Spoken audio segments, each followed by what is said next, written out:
This is code.org. Let's see what we have here. All right, so to do, change the plus operators in the program on one line at a time to the minus. Run the program after each line and observe the changes. Try doing the same. Okay, so the plus operators on... Oh, interesting. So I think part of what they're wanting us to see here is, for instance, down here, how the math will be performed.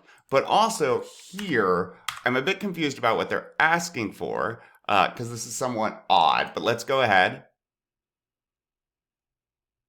And of course, this will result in an error, because these are concatenating strings or smashing together strings, whereas these will just convert into subtraction.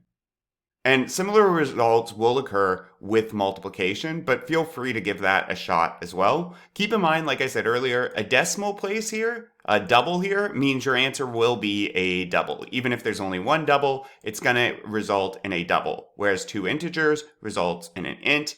If there is a decimal, so 5 divided by 2 is 2.5, Java's going to drop the decimal if it is an integer.